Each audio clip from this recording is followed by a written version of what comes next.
Hey everybody, it's Jay Kitchen from jaysbeard.com. I hope you're doing really well today.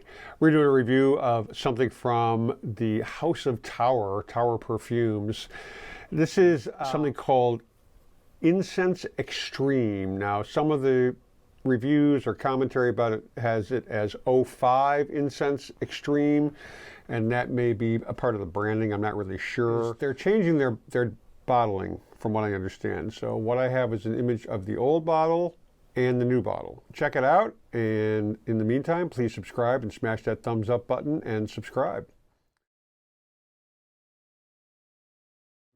According to Fragrantica, this is a woody oriental fragrance for women and men. It was launched in 2007. The nose behind this, as with I think all of the Tower fragrances, is Andy Tower himself. He wanted to give this fragrance pure and intense notes of frankincense in minimalist interpretation, touched by spices, dried cedarwood, and ambergris, which surround the rich red and intense frankincense. The central component of the composition is Boswellia Serrata extrait in a high concentration of 25%, surrounded by dry wood and ambergris, which build the composition around the natural frankincense, also known as Indian frankincense. There is apparently a difference between Indian frankincense and regular frankincense. The fragrance has captured the roughness of semi-desert climate where Boswellia tree grows. Incense Extreme reminds of Boswellia resin scent, translucent like the smoke of Boswellia resin burning on the coal, crisp as on a desert night. The fragrance features coriander, citruses, and petit-grain in the top, iris and frankincense in the heart, and cedar and ambergris in the base. It's available 50 mLs. It's about $250 US if I'm not mistaken. As they were saying, the fragrance pyramid consists of coriander and petit-grain as top notes, middle notes, incense, orris root, and base notes, cedar, woody notes, and amber.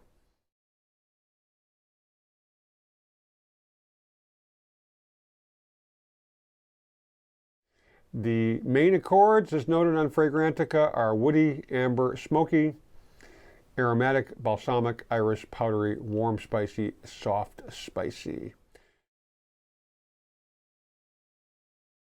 Now, I happen to love incensey fragrances.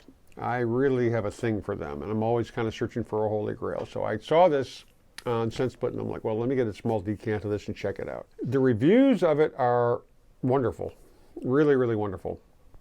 We sprayed some on a test strip, and we're going to do another one. We are getting down, we used this yesterday, we used it today.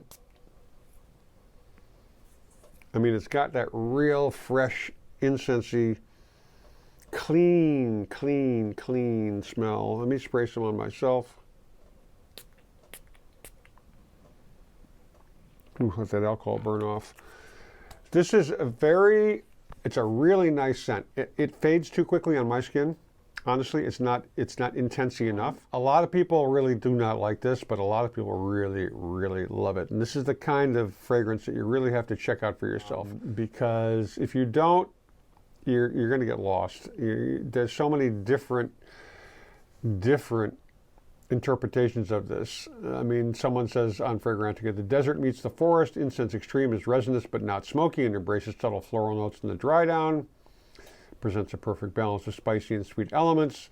Unfortunately, the longer the fragrance lies in the skin, the more it takes on a burnt rubber smell. Strange and ultimately off-putting evolution.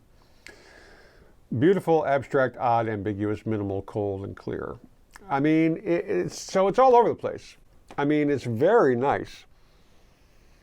It's got that sort of frankincense-y funk to it, but in a clean, spicy, happy kind of way. It's not like a dimly lit cave with a cone of incense burning in the corner and a weird altar set up on the side, you know? But it does fade on me.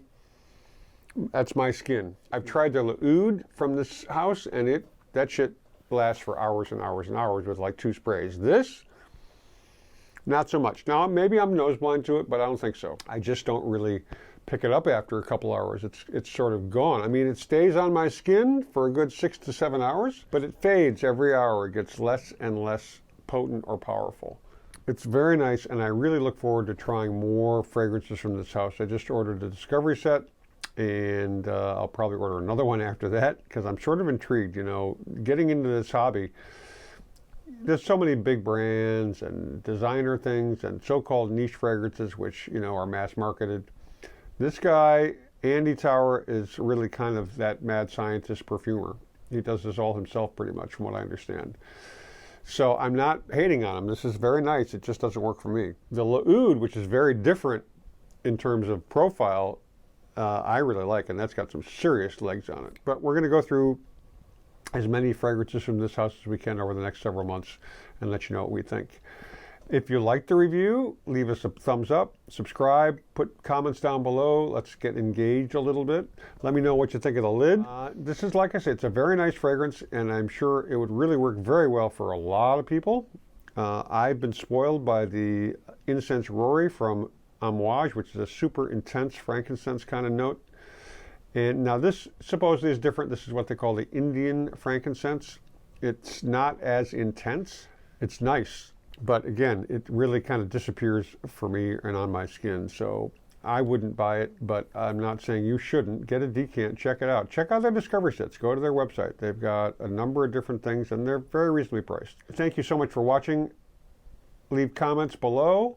Hit the thumbs up, subscribe if you've not done so already. Be kind to your fellow human beings, stay lifted, stay well groomed, stay smelling fucking awesome, and we will catch you on the next one. Don't forget that we love you. Cheers, everybody.